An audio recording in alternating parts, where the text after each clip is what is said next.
Aloha and welcome to this special Hawaii News Now live stream. I'm Dylan Ancheta in the Hawaii News Now Digital Center. We want to take you live to Honolulu Harbor, where Transportation Secretary Pete Buttigieg is there. He's going to be talking about a lot of key improvements, but right now they're about to take on a traditional Hawaiian blessing before a news conference. Let's go ahead and listen in live. For this place, and then I'm going to do a blessing over this lake. What I would love for you folks to do, knowing that this water came from that mountain, please don't look at us for these next 1 or 2 minutes. I'd like you just to glance up towards the mountains, but I would love for you to think about 2 things. Number 1, think about a kupuna. Think about an elder who has educated you, who has helped you become the adult that you are. When we as Hawaiian people look to the mountains, we always look for those who have come before us. So I'd like for you to think about who has encouraged you to be the adult that you are. What we're doing today is not just for our generation, it's going to be for not just the next generation, not 2 generations, but even 3 generations from now. Now they will come up with better ideas than what we're having right now today. But we want to think about our children and our grandchildren. So as you look at those mountains and you listen to my oli, I'd love for you to think about those who've come before you. And because we are here at the harbors, we're always looking to the water. And we as Hawaiian people don't look at the water, the ocean, as it separates us, but we look at the ocean as how it connects us. A ship was not designed to sit in the harbor. It was meant to get out into the open ocean. So it is a proverb for us with our canoes. So I'm going to start with a simple puli, a prayer, and then I'm going to do this oli, and we'll continue our blessing. E puli kako. E ko mako mako lani piha me ke aloha mahalo ya oi no ko launa pona mai me mako. I ke ala. O oi ko mako haku. A me ko mako ola. Ke ho mai o kune mā koia oi ke akua I o kalani e launa pona mai me mā ko I noho ko mā ko noho pona. E ho oli o ko ya Yehova e na aina apa. E maalama ya Yehova me ka oli ana. Ua mai ka I o Yehova. Ua maoloa ona loko mai ka. A me kona oia I ko hoki. Aloha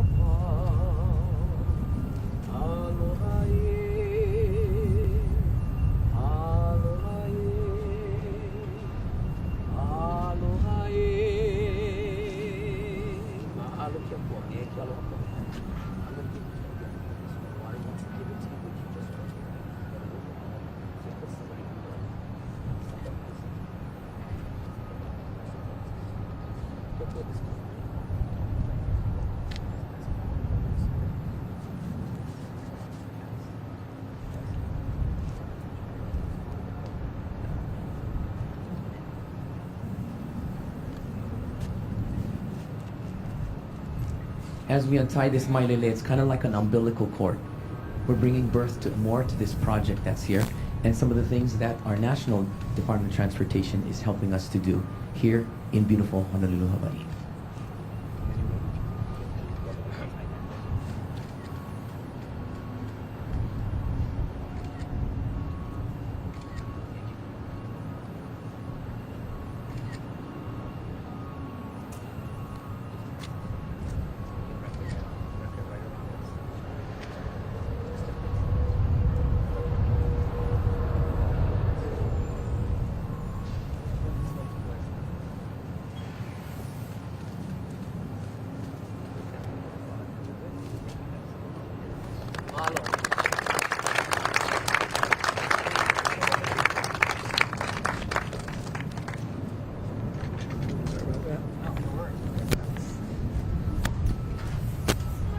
Hello, Mike Kako. Aloha. Thanks so much for being out here, everybody. And welcome to the container terminal, Honolulu Harbor, the place where 90% of our goods that we consume come through for the state. All of our spam and rice, all of our cars and fuel, all of our furniture and school supplies, all the construction equipment out there, and all of our skyline trains, all coming through here. But you guys are in the industry. You guys know all that. I mean, you guys work here. You guys see it. You understand the lifeline that we have in Honolulu Harbor. The difficulty for harbors is we do really good work very quietly. Everybody knows the needs for the highway system. I have the honor of having the jurisdiction over highways, airports, and harbors. Everybody knows the need for highways. I get 1.4 million bosses in the state that know exactly what I need to do in the system. Everybody knows the needs for airports. There's 40 million people that go through that area every year that can tell us exactly what's necessary out there. And because of that, because it's so loud, everybody sees the needs for it. For harbors, nobody knows there's a problem until no more toilet paper, right? I mean, that's the issue. So part of today is making sure that we can bring the need, show the need for these facilities and celebrate the great things we're doing. Couple on about container terminal, project that started 15 years ago, right, in this area. Brother Randy is saying that he's been working on this in one way, shape, or form for 30 years now. It's been an idea that was brought up by DOT and by our legislators to ensure that we can bring more efficiency, more capacity to this area. And it's been a long time coming. Now it's $555 million project that's going to end next year. 84 more acres that are going to be developed. All really, really good things that's going to come from this facility. So really appreciate you guys all coming out here to celebrate this. And also to celebrate the PIDP grant that we got. Thank you very much, Secretary Pete, for that funding. We got $40 million to make sure that we can push our KCT Green project to make sure that we're more efficient, more sustainable in the long term as we come. For me, I'm just warming up for the main group that's going to be speaking behind me. After me, I'm going to be calling up Mr. Randy Groom, that's representing PASHA and HSI, our strong partners in the industry. Then Brother Brandon's coming up after that from the labor side to talk about our partnerships there. Our congressional delegation that works tirelessly for us to bring in all the funding, all the policy that we need to be successful in Hawaii. And of course, Secretary Pete, who's come down graciously to give us his time. Over the last 2 days, we've had the opportunity to hang out with Secretary Pete. And I gotta say, I see him on the news all the time. Super impressed by the things that he does and the way he does it. But that pales in comparison to the person he is when he's here. Yesterday, we spent time with residents of Maui who had concerns about their life and their going forward. A lot of the concerns had nothing to do with transportation, but very graciously gave up his time and not only heard them, but made sure that he brought up solutions for them throughout. So really appreciate the time, Secretary Pete, that you have come down here. And with that, I'm going to turn this over to Mr. Randy Groom. Good afternoon. Thank you, Ed. Yeah, I wear two hats for the PASHA group with Hawaii Stevedores Inc. and PASHA Hawaii. Hawaii Stevedores Inc. is the operation that unloads and loads the ships with the help of the ILWU, and PASHA Hawaii is the ones that run the ship. So sister companies working together. So I've been, as Ed said, working on this since the inception of my career around the waterfront in the early 90s. It goes that far back in the 2020 plan. It was established there to be a future container terminal. And the Kapalama Container Terminal, also known as KCT, will improve Hawaii Stevedores Inc. and PASHA Hawaii's operations, strengthen the supply chain to the state of Hawaii, and get goods where they need to go faster and more reliably, which benefits all of Hawaii's people. Once KCT is operational, the most immediate benefit to the public and the environment will be the removal of nearly 50,000 truck trips a year from the public highway system. At present, all the neighbor island loads come off the ships behind this mural, and they drive around to YB right over there to connect it to the neighbor islands. Once this terminal is completed, there'll be a peer-to-peer transfer right here. That's a reduction of emissions and congestion on the highways, so great benefit immediately once this is operational. Additionally, KCT will be the most modern marine terminal in Hawaii with the latest equipment, systems, and operating procedures that will expedite movement of cargo through the terminal. This is to the benefit of all the people in Hawaii, faster delivery of cargo, and they get the goods they need to conduct their commerce. The bipartisan infrastructure law and the resulting $40+ million that the Port Infrastructure Development Program's grant provided to the state of Hawaii's DOT Harbor Division, and we received from President Biden and the U.S. DOT Secretary Buttigieg's Maritime Administration, will enable HSI and PASHA Hawaii, in partnership with Harbors Division, to implement what is referred to as the KCT Green Project. The acronym GREEN in KCT stands for Gaining Regenerative and Efficiency Energy Needs. That's why we won the bid, why we won the grant, because of that name. That's part of it, but it was a catchy name. No, we had a very good project to support, and that's why we appreciate the support we got from Merit. The PID grant will assist HSI Patient Hawaii in installing new state-of-the-art electrified ship-to-shore cranes, gantry cranes that are brand new compared to the old ones there. The new gantry cranes were originally German engineered, built in Europe, and recently rebuilt in Los Angeles with the latest equipment. We'll replace the old diesel cranes at Pier 51, further reducing emissions and bringing a much faster service to the people of Hawaii. When cranes such as these, well, you can see the matching cranes behind us there. Cranes such as that lift a load, they draw an incredible amount of power. But when they lower a load, it generates electricity. The cranes on this terminal will regenerate electricity, be stored in a battery energy storage system, a BESS system on this terminal for future needs on the terminal. That BESS, in addition to the BESS, we'll install solar panels on all the buildings, and the buildings in the micro wind turbine, there's a wind wall technology, not a windmill, but a wind wall, micro turbines. Birds don't like them, they don't fly into them, and it generates electricity. In addition to that, we'll have multiple fuel sources on the terminal, and this grant will enable PASHA to move this project forward and have an off-the-grid operation for 36 hours in the event of a natural disaster, some kind of catastrophe, or lack of power from the HECO grid. So that's a huge benefit to the state of Hawaii in the long run, and we look to get more grants to promote that same concept even further. We'll have electric vehicles through the grant on this terminal, and last but not least, we'll install a U.S. Customs radiation portal monitor with this terminal that will scan inbound containers for heightened security. The public-private partnership that is developed between the U.S. Maritime Administration, the State of Hawaii, DOT Harbors Division, and PASHA Hawaii is very exciting. But this is a collaboration that's occurred, as I said, over 30-something years. And it's really exciting for me to see this come to fruition. And it wouldn't have happened without Harbor Users Group getting together many years ago and promoting this idea that we had to increase wharfage tariff rates to build something like this for the state of Hawaii. And now there's a great harbor improvement program in place statewide to improve the harbors because they are so meaningful to this state. With that, all I can say is it's been nice to have this opportunity, see this project coming to fruition, and that KCT is a great thing for all of Hawaii. Thank you. I want to introduce Brandon Wolf from the ILW Longshore Division. Hello, everybody. Thank you for this opportunity to speak.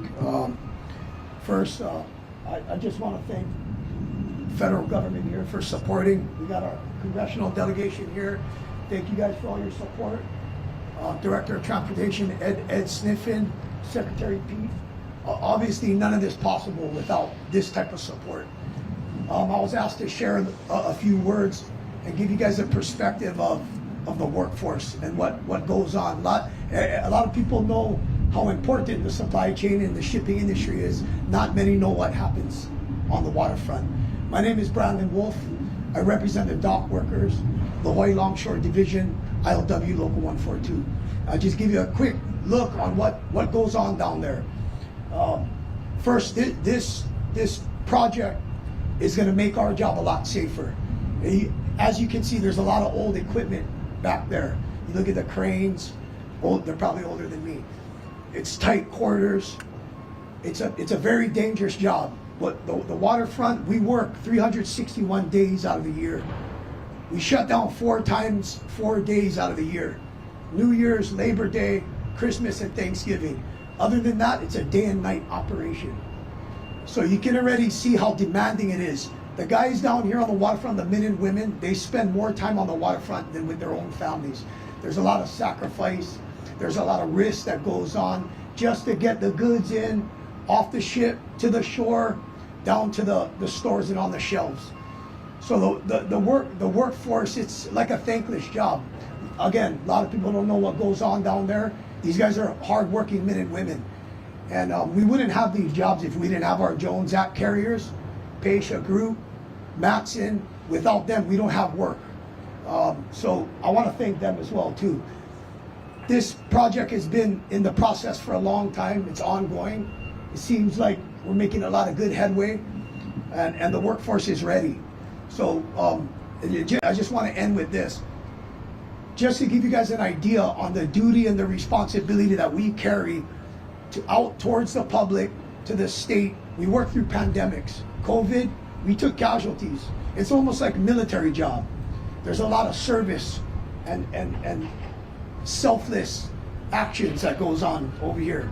You travel, you leave your family, put yourself in harm's way, and these guys did it through the pandemic.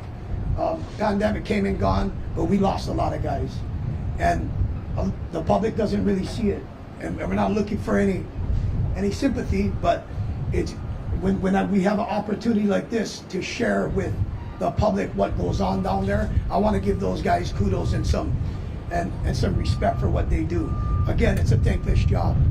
I want to end with thanking everybody again for this opportunity, and it's the teamwork and the cohesion that is required to even get something like this done. We got a lot of important people out in the crowd. Thank you guys for taking the time, come out here and support this. I'm going to turn over to Congressman Ed Case. Thank you.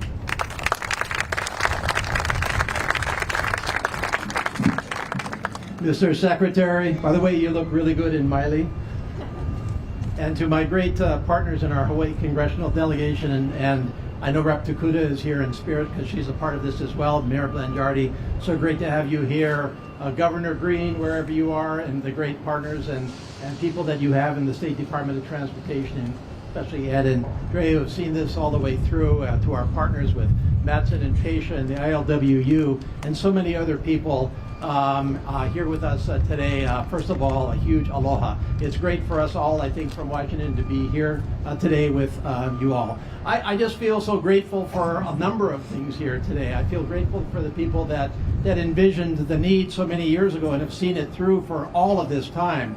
I certainly hope that you feel, as I do, grateful for the incredible partnerships that have brought us to this point and really point to the way to get things done in our complicated, sometimes, world today. I'm certainly grateful for this particular facility, which is just an awesome addition to the heartbeat of our Hawaii, our harbor, Honolulu Harbor here. We all know how important that is. I'm grateful that Congress, a couple of years ago, passed some truly generational and revolutionary infrastructure bills in the multi-trillions, and that through President Biden's leadership, we have seen already close to $2 billion of those dollars come to us here in Hawaii, with much more to come. And so there's so much for us to celebrate here today. Obviously, we need to get this open, but this is not the end of what we need to do with Honolulu Harbor here. We are, as we speak, engaged in a long-term study funded by our federal government to ask the question, what does the next generation of Honolulu Harbor have to look like for us to envision 25 or 50 years from now? And that's the next step that we need to take with this great facility leading the way in that next generation. So thank you so much to all of you for being here with us today. And it's my honor to introduce my great partner in the U.S. Senate, Senator Meza Hirono.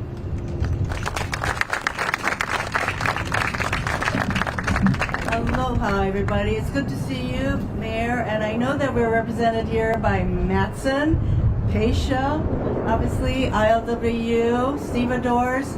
It's a real collaboration. And Randy reminded me, he says, remember when you were Lieutenant Governor and we would have brown bag lunches and we would talk about the need for harbor improvements?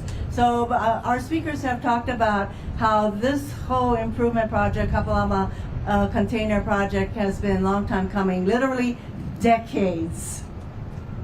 And when we passed the infrastructure law and knew that 1.5 billion in funds could come to Hawaii, we knew that part of this could go for harbor improvements, the terminal that we needed to expand, and so our delegation wrote to Secretary Buttigieg saying, could you okay the 47 million, I wish it were billion, 47 million in grant money that the state DOT under Ed Stiffen's leadership, please okay that grant. And obviously he did, because we let him come here.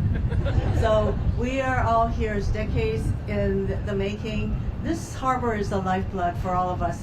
80% of all of the goods that we use come through our harbor, and obviously it's critical that we have a modernized harbor. And the two users, Pasha and Matson, It's been a tight squeeze. We know that, and it can be unsafe to be that crowded. And so this project will enable Pacia to have its own terminal. And do you know that it's very forward thinking, because we're going to be able to save electricity, and there are all the things that you were informed of. But we had to raise the pier by some 3 feet to contend with sea level rise and global warming. 3 feet is a lot of concrete to pour to contend with all of that. So it's really great. When I visited this area late 2022, I think it was, and work was beginning, and there's a lot of work that has already been done. But to know that the partnership with the federal government, the state, the counties, obviously, we're all working together to make this happen, so that we have one of the very, very best, most efficient harbors that we can of any state. And it's all because of the kind of focus and effort that we put together. And Randy, hey, come over here. There we go. Now it's my pleasure to introduce my partner, Brian Schatz.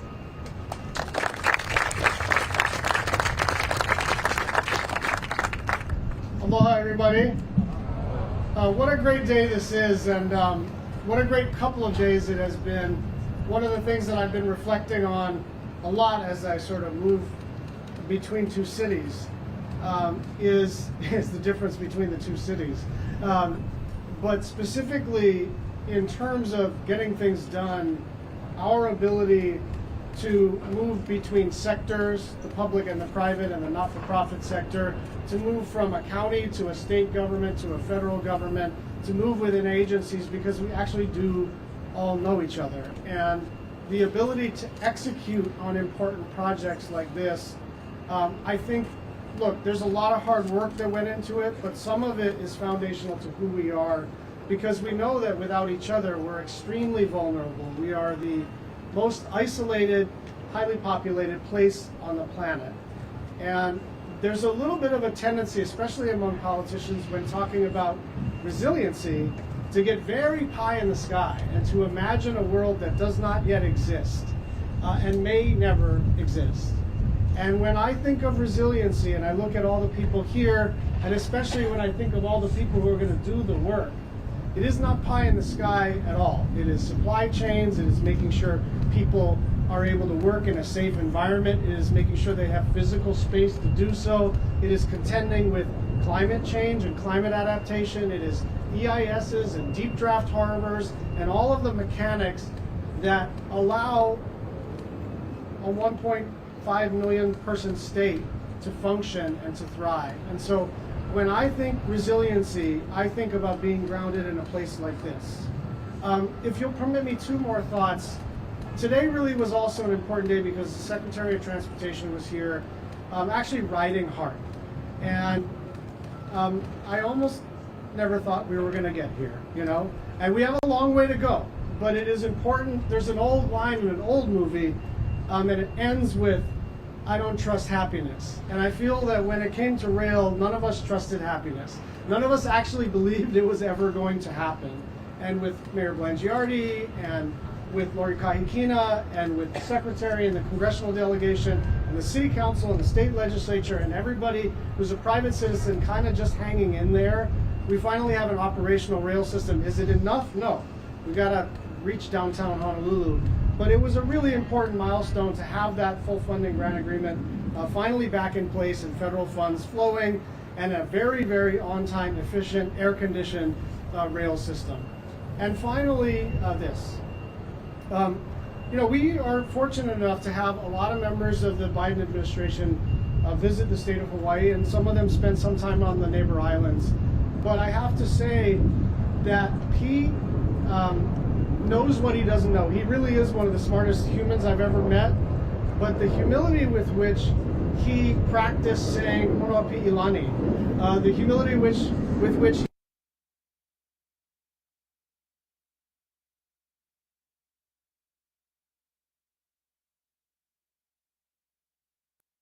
what are the challenges that you're facing? He's one of us. He's for us. And so it is really my honor and my pleasure to introduce my friend, but also all of our friends, the Secretary of Transportation, Pete Buttigieg.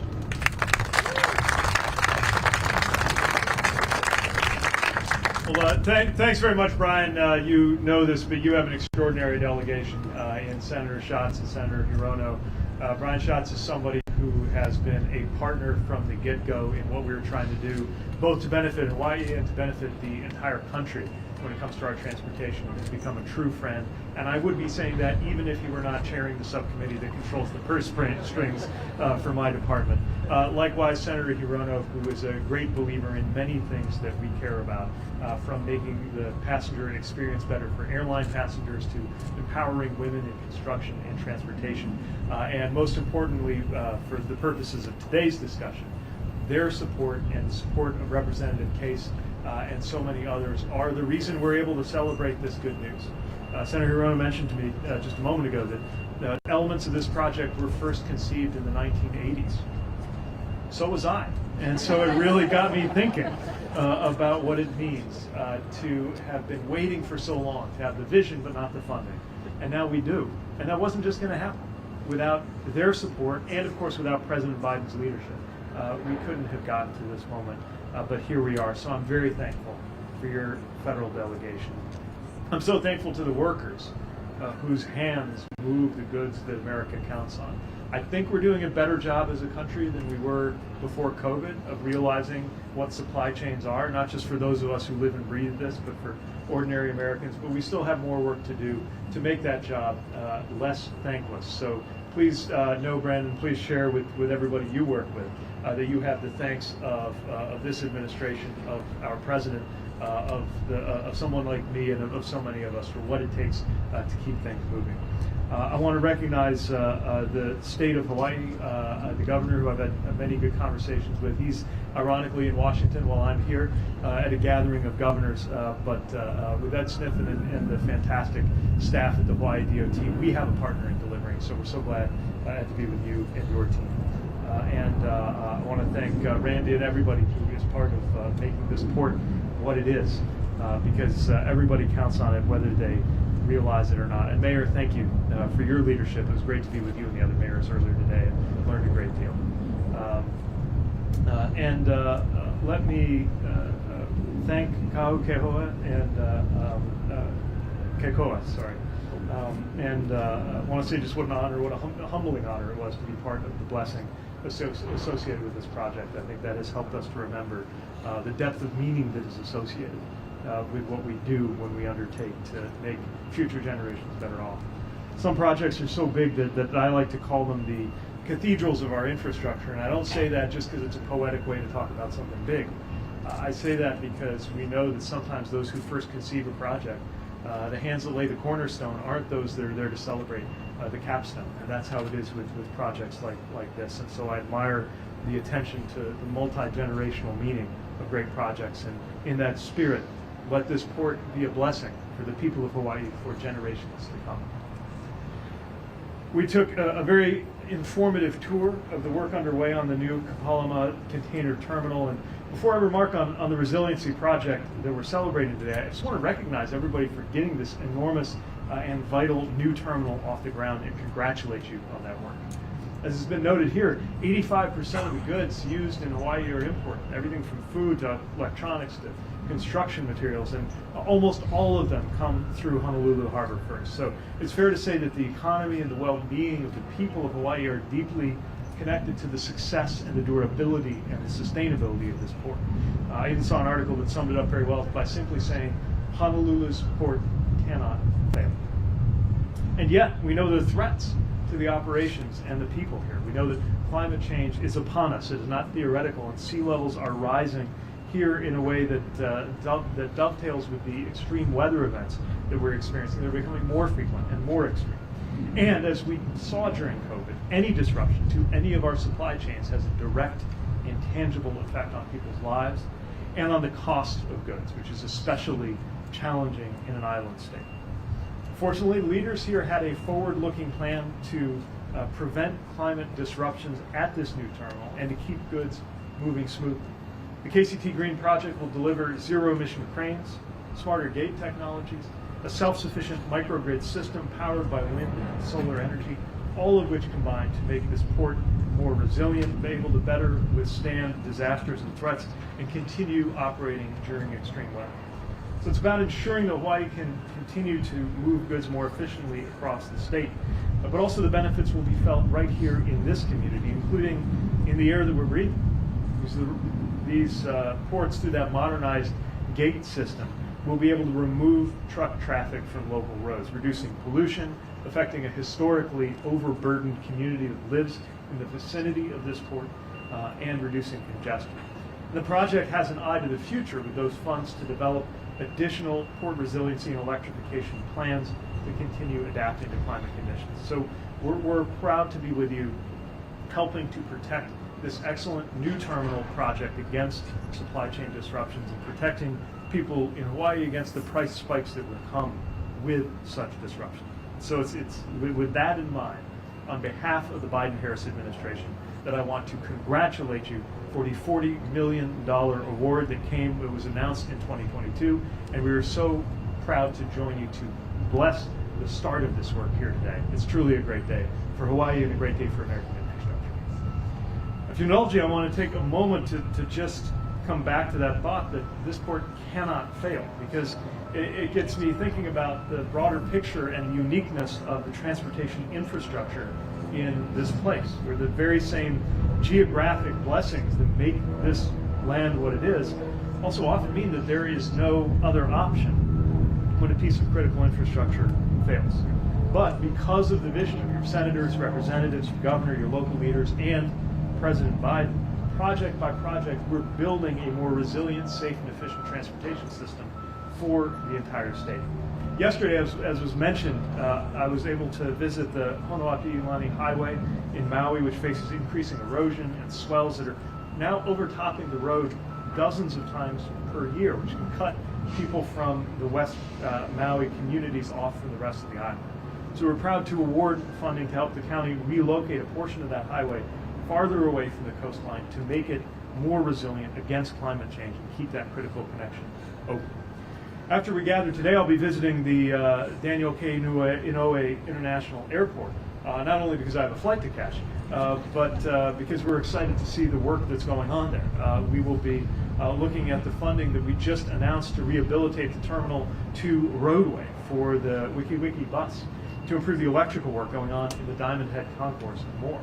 And last month at 2 aging bridges along the Hamakua coast off the island of Hawaii, where recurring closures are causing detours that can be over 200 miles long, which is almost unthinkable where I come from. We've been able to award funding to help rehabilitate those bridges so that they can withstand extreme weather and keep people and goods moving safely.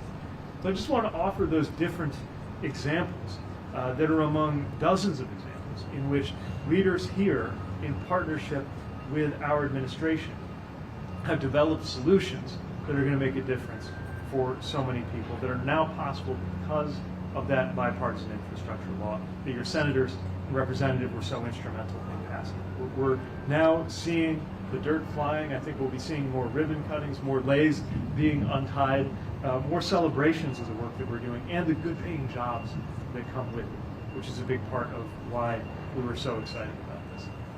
It is extraordinary for me to be in a place that, as Brian noted, is by some measures could be considered the most isolated, heavily populated place in the world, and yet everything that I've seen, everything I've felt, everything we've been exposed to here has been about connection. The fact that these communities view even the ocean as something that does not divide but connects just speaks so poetically to what transportation is all about. And it's been an honor to be with you to see firsthand what we can do to make transportation better for the future. Thanks again very much for the chance to join you. Congratulations on this project, this funding, and everything we're going to do together going forward with those resources from the infrastructure law. And thank you for the warm welcome to Hawaii. Thanks very much.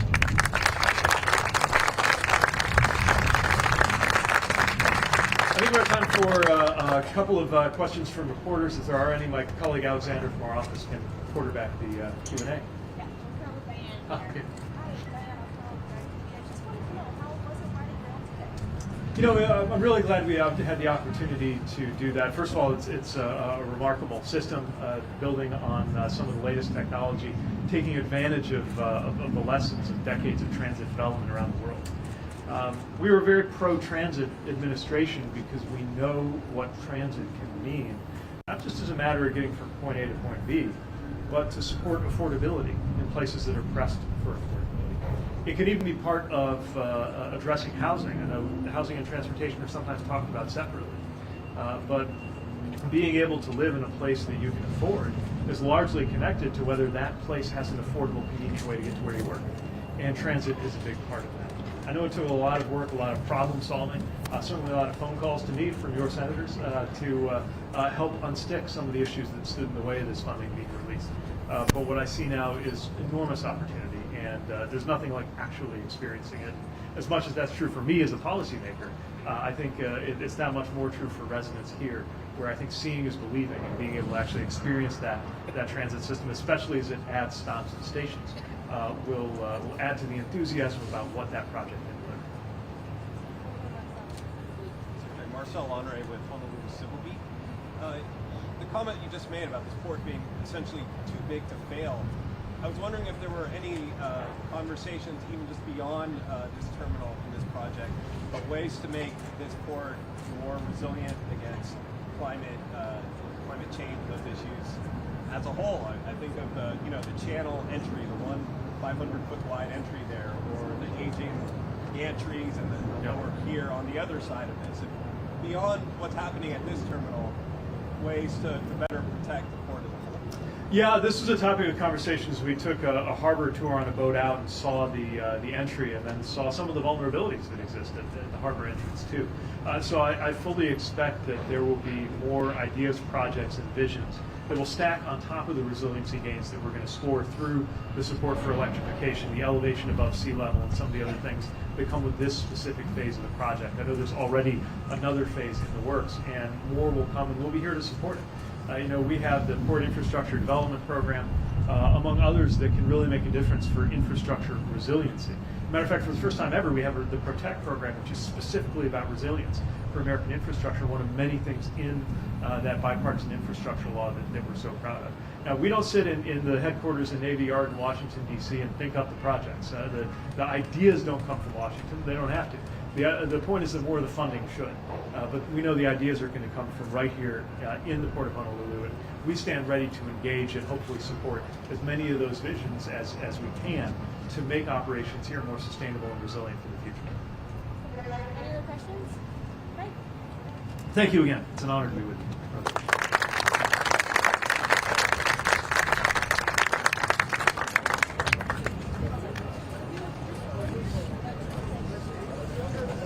All right, we're going to do one group photo here with the speakers, but we're also going to take a couple other photos as well. If you would like a photo